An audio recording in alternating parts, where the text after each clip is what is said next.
Hi guys, today's video, we're gonna take this old axe handle out of this axe head and put a new one. We're gonna go from this, which is beat up and damaged, to this with a nice finish at the end. So if you guys wanna see how it's done, stay tuned.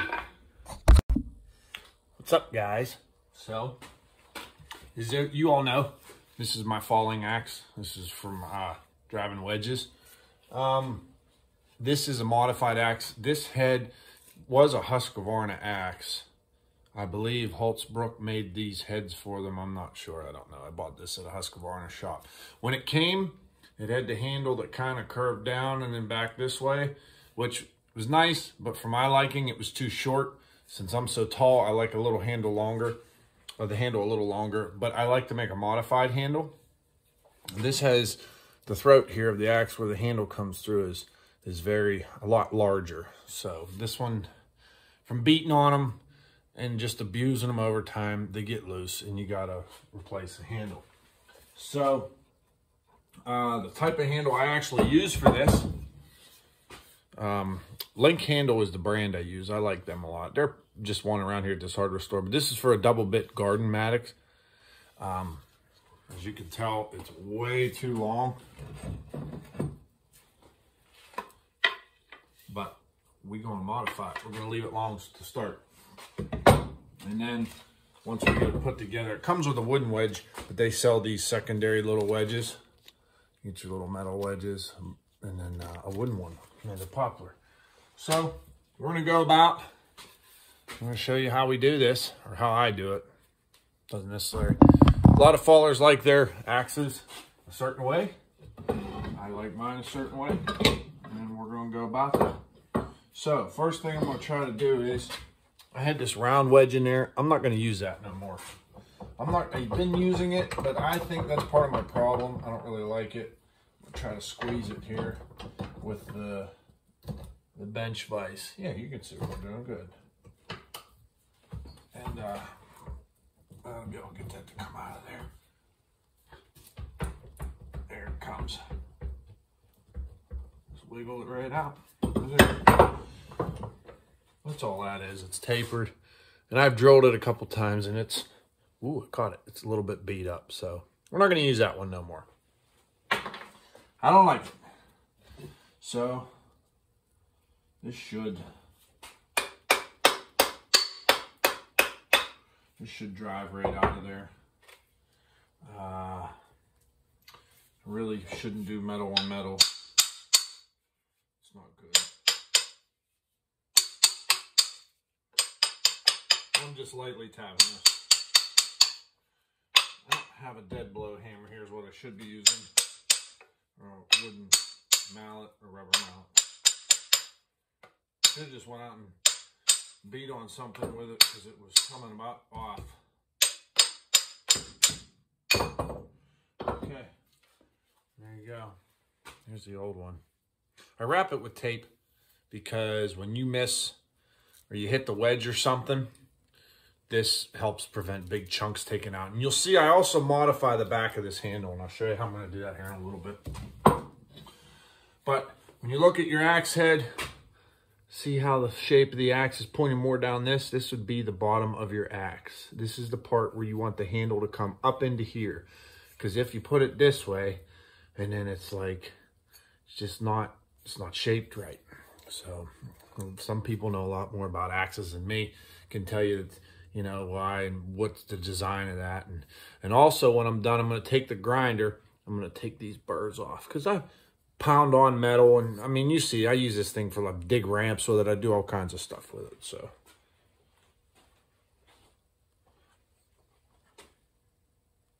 all right. Oh, and then one other thing I wanted to show you is, it's hard to see, but if you look in there, so you look through there, see that?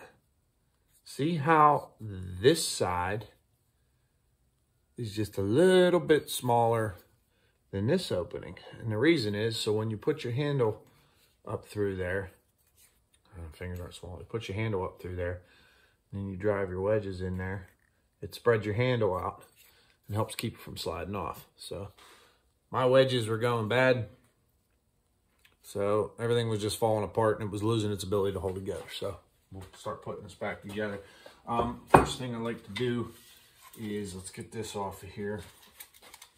And I'm just gonna cheat because I don't have a knife. This is the wedge they give you that's made from poplar. Straight grain poplar.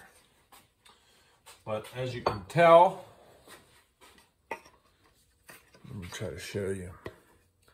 Here's the handle, or here's the head, and here's the handle. See, they're not exactly the same. That's why I say I modify this. So I'm going to flip this handle because I think it's going to fit better in there like that. And then I will draw a line on the backside to give me a gauge. So let me decide which way I want this. That's definitely the way I want it. The way I showed you. Now I've got a pencil right here. We can get down in there. Draw us a little reference line.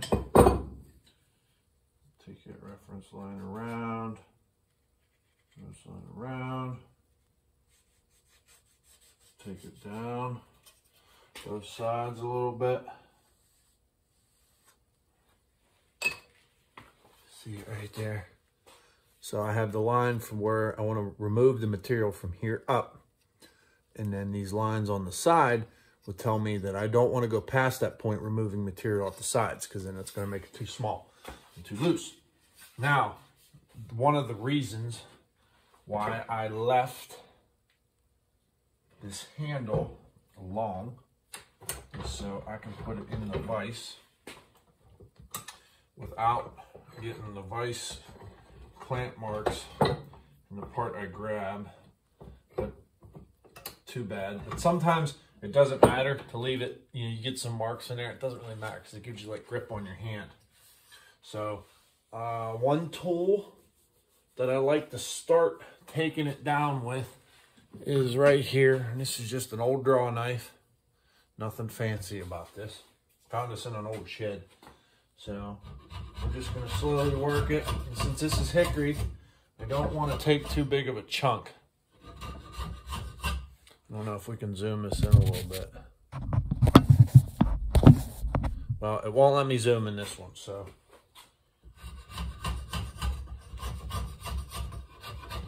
We'll flip it over here in a minute.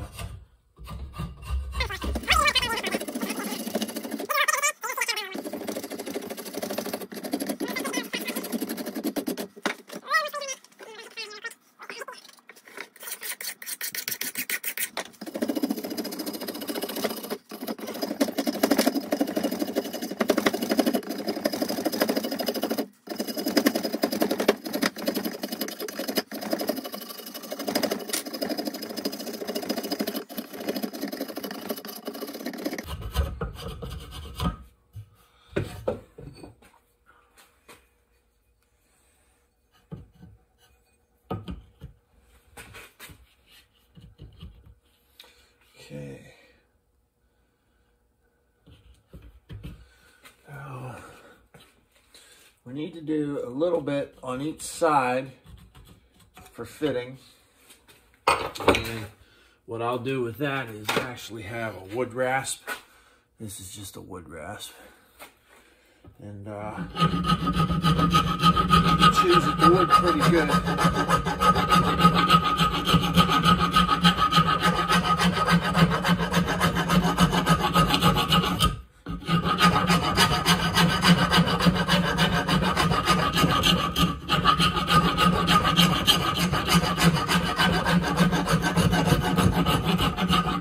Now that I have the wood rest too, I'm going to do this top, because two things this provides is you don't want this like baby bottom smooth, because you want to have a little bit of a rough face here, because that will grab in this a little better, you know, a little more friction.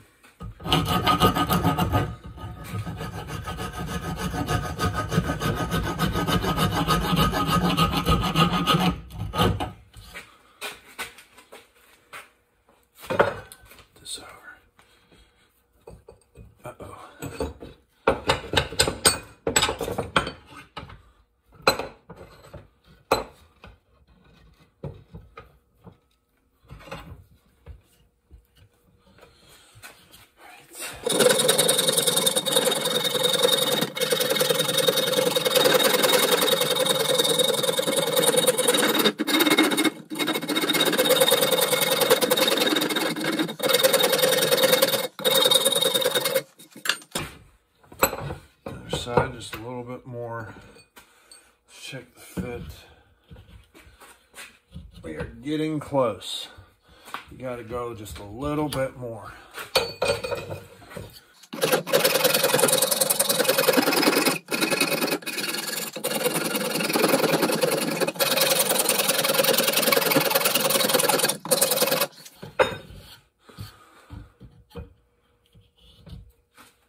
So once it starts to do that, and there's not a lot of effort in there, you want your axe head to come down to about here. So there's a slot in this where you can drive your wedge. And you look at the length of the wedge in comparison. So it's a little bit longer than the head. So we will actually have to trim this wedge down, because what will happen is the wedge will bottom out in that hole before you get it down there. So one of two things: you can trim off the thin side, which is this side right here, or you can trim off the thick side, which is this up here. We might trim off the thick side because we're going to drive the wood wedge first, and then we're going to drive the metal wedge after that. 2 of them probably. So let's go a little more just to be safe.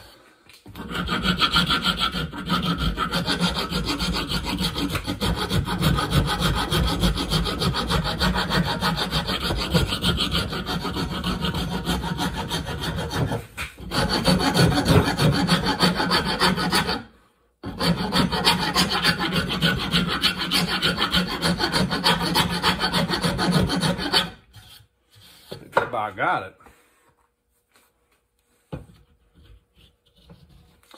Yep, I like that. Okay, we're going to take this part of the handle down a little more.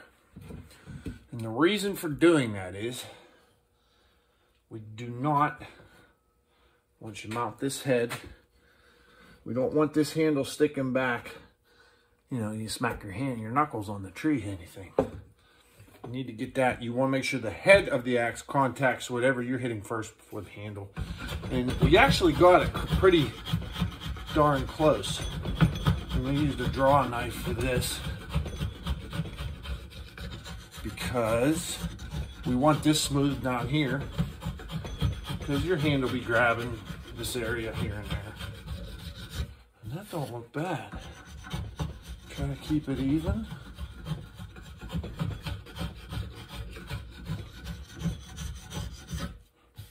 Look at that. Okay. All right. So what we're going to do next here is we're going to set the head. So let's take the head, put it on there. I'm just going to push first. I don't know if you guys can see it. You can't see it. Hold on. There's no tapping. We got it that far down. And as you can see, there's a little bit of that slice there and a little bit on the underside. So we're just going to give it 1 or 2, 3. 1, 2, 3.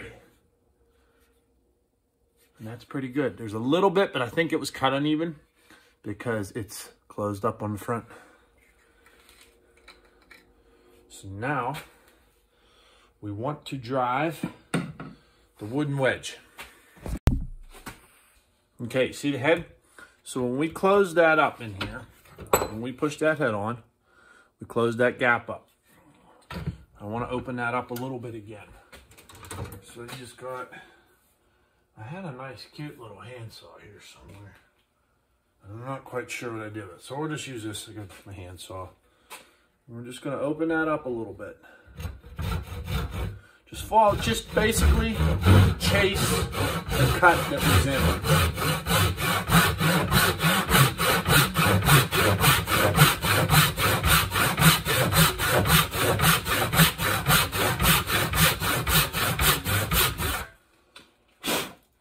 And that's exactly what it's doing. Chases that cut right down. We can use the bigger wooden wedge, or we can use the smaller. Let's go for the bigger one. You don't want it to be wider than your gap, so you have that. We'll put a little mark in it like that. And then I'm actually going to cheat because I don't have my wood wedge, a knife. This is pretty straight grain wood. Just popped it with that. And this is nice and rough. A little trick with this is, little bit of wood glue that I have not used in a while. We're just gonna put a little shot on this side. You know what, I'm gonna give that a shake because it doesn't look like it's very mixed up. Give it a little shake, shake, shake, shake, shake, shake, shake, shake. Okay, stir that up. Oh yeah. So, do a little shot on this side and just smear it around with our finger. Gorilla Glue works really good for this if you have it. Because Gorilla Glue is a little... I've seen people use fiberglass epoxy or resin or something like that. But just a little wood glue because this helps bond. And then don't forget to have a rag handy. Like I did not. But then you want to place that in there. It's important to put that cut so it stays open. Now, one thing I'm going to use my old handle for. A flat surface to hit that evenly.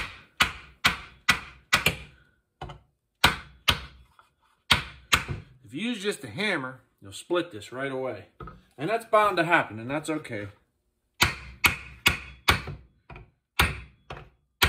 Alright, so what we're starting to do is it's starting to drive the axe down. So now, let's lower this a little more. Like this. And it helps to have a buddy. Whoa. Helps to have a buddy around to help hold the hatchet for you when you're doing this. Some people, sometimes, actually, you know what? I got a little flat block of steel here. We're just going to tap it with this big 1-inch old flat washer. Look at that. Look at that.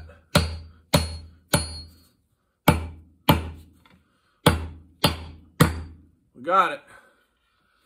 See how that spread that?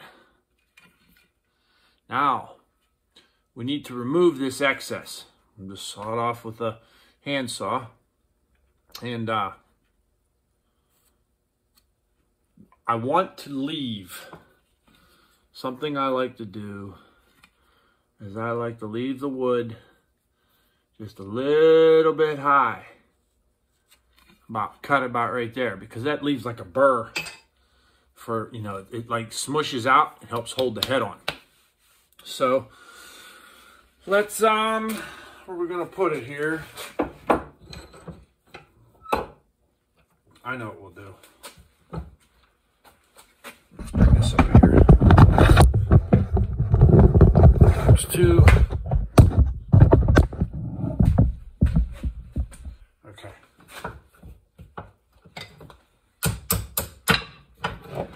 Spin this way, like that. I have my mark on there. Poke us through this side over here. I'm gonna close up my glue before I have an accident. As you can see, that line I put on there is actually about even with the top of the axe. You know, where it flares out.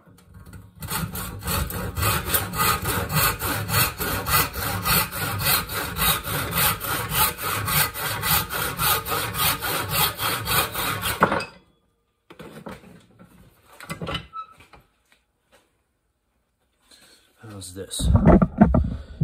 Okay, so what I was showing you is what this flare, this is down just a little bit from it. Actually helps the axe sit level in your holder if you have the tin, like the grizzly style holders. The ones that hold your axe this way, upside down on your boat, like I do. But as you can see, there's no air gaps in that anywhere. But we're gonna put some metal wedges in this. And we're gonna drive them on an angle. I wish I had a big press. Is what I really wish I had. But we're gonna put them, I'm gonna hold them upside down so you can see them, but we're gonna put them on an angle. 1, 2.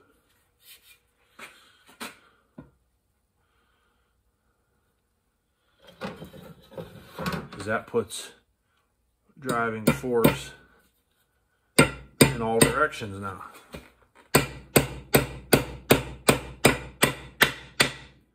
One.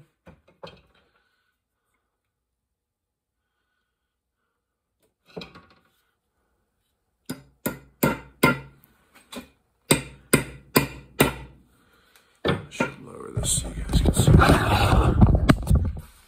See, on the angle.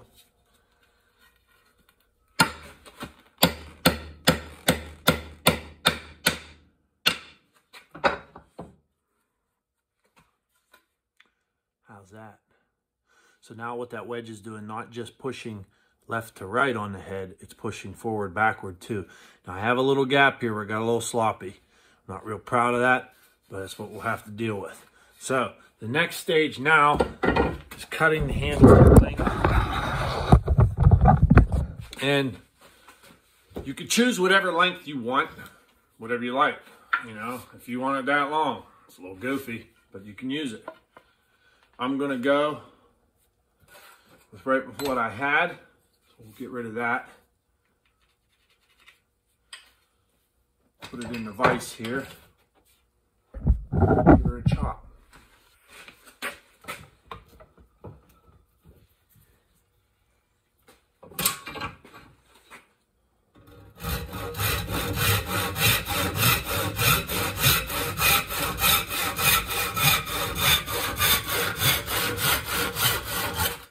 Okay. One thing to note about your handle selection is to check the grain orientation. See the grain orientation? This would be quarter sawn or rift sawn. I find them to be stronger. If you look at the handle and the grain's real straight and nice, being this is hickory. Well, if you look at a handle and the grain's real wonky and like wavy, might not be the best handle because it might split across the handle, you know, like when you impact. So just kind of look at the grain. If it looks like, oh, you know, the grain, I don't know how to explain it, it would run out and then back in. That would not be a good one. And they're typically good about making nice handles. But this one I liked because it's going to take a lot of impact laterally. You know, when I say laterally, it's going to hit this way.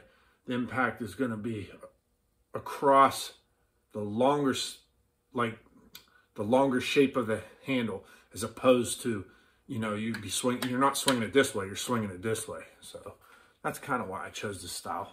There's a couple sitting there and I just kind of looked for the best one and took it.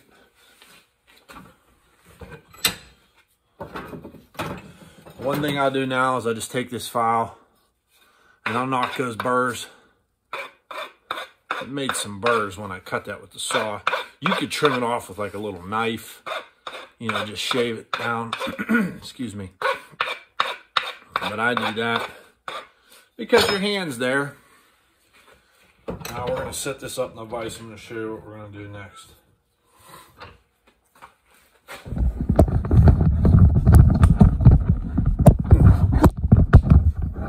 Okay. Now next, you see on my old handle, I have this tape. There's tape on these handles for two purposes. The first purpose, this one back here creates like a little lip on it so your hand doesn't slip off, because you get grease and oil and things like that and fuel on your gloves, and then sometimes your gloves get wet, the handle gets wet. That helps. It creates like a bulb at the end. It keeps the handle from sliding out of your, you know, sliding out of your hand, flying out through the woods. This one up here is served as, I always wrap this right here because if you miss that wedge and you have an impact on the handle, usually the electrical tape will take 75–80% of the blows. You see this one here, there's big chunks missing. That's why, because the tape got away from me. And this was on its way out, so I just finally decided I wasn't going to worry about it no more. And then, well, that's what happened. Blow big chunks out of it. So this is the kind of tape I use. This professional, I don't know, professional. But it's just blue tape. Blue, good electric blue. Blue electrical tape. And I just wrap it around there. It's kind of like putting tape on a hockey stick. I know some guys will do the thing where they wrap it with tape and then they'll put they'll twist the tape, make like a grip out of it.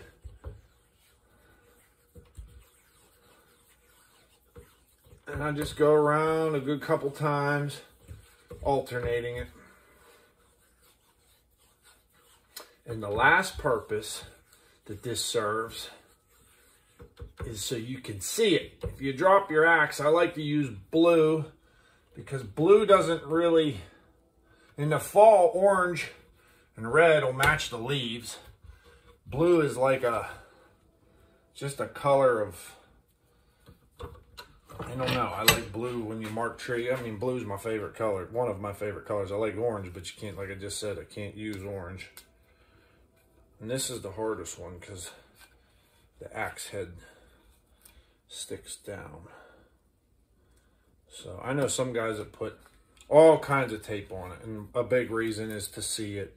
Some of it is for grip. And I usually come down about 2.5 to 3 inches. Ooh.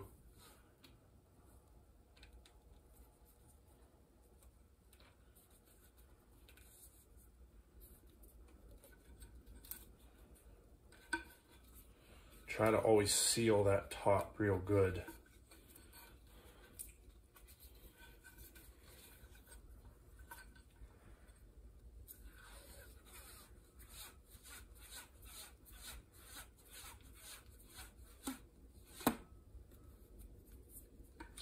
One more little quick wrap at the top. I like to finish the wraps lower down in case you have an impact. There you go. Look at that. She's all done. Ready to go, ready to whoop on whatever wedge I put in the tree next. I'm going to peel the sticker because that's another thing that makes you slip. So there you have it. I'm sure you can buy these online. Seymour Midwest LLC, that's the company. There's the sticker. I believe that's the product number and everything there. So if you guys want to use that handle or not. Once again, the faller's axe is all the preference of the faller. So there you have it.